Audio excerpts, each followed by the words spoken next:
اسلام زندہ ہوتا ہے ہر کربلا کے بعد۔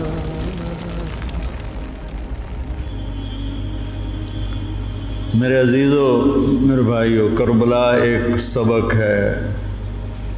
کربلا صرف 10 دن رونے دھونے کے لیے نہیں ہے، ایک سبق ہے کہ اپنی زندگی کو اللہ رسول کے سامنے جھکا دو۔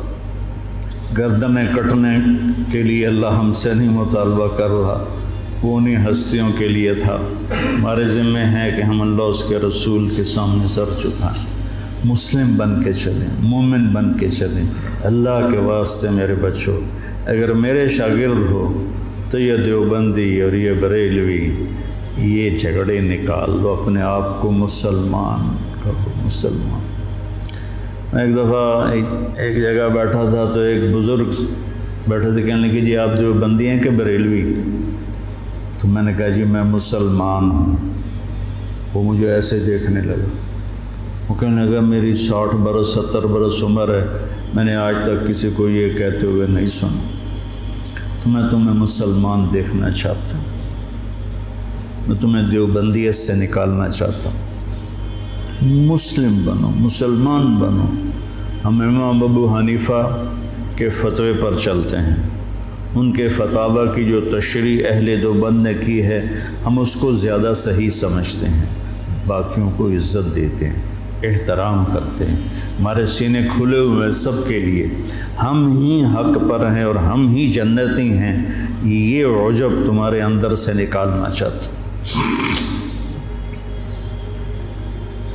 کریم بادشاہ ہے، جس کو چاہے معاف کر دے، ہم ٹھیکیدار ہیں۔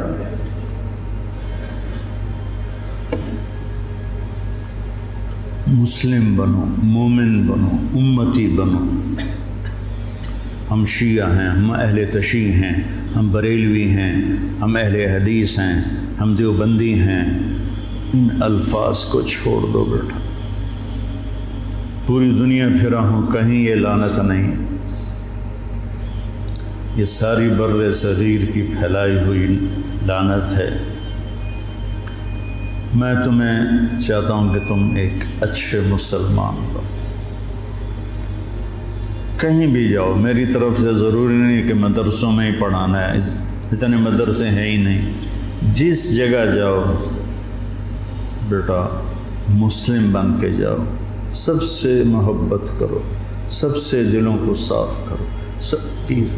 تمہیں پتہ ہے میں یہ طوائفوں کے بازار میں جاتا رہا، ان کے گھروں میں بیٹھتا رہا، ان کو پاس بٹھا کے ان کو دعوت دیتا رہا۔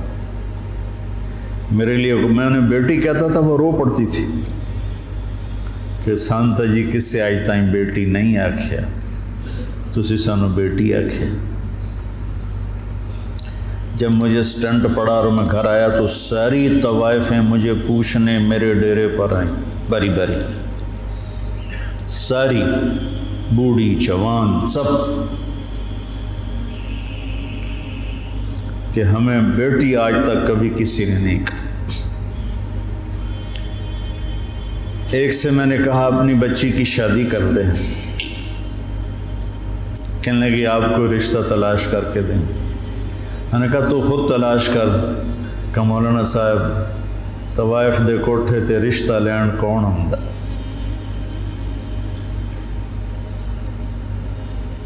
طوائف دے کوٹھے تے تب خریدار ہی آن۔ طوائف کو طوائف کس نے بنایا؟ وہ اسی طرح میاں صاحب ہے، اور اس کے ماتھے پہ طوائف کا ٹیکہ لگ گیا۔ تو میں نے تو ان کے پاس جانے میں بھی کبھی یار محسوس نہیں کی۔ تو اپنے ذہن کو کشادہ رکھو، ٹھیک ہے؟ مسلم بنو، مسلم، اس پر اپنے آپ کو قائم رکھو۔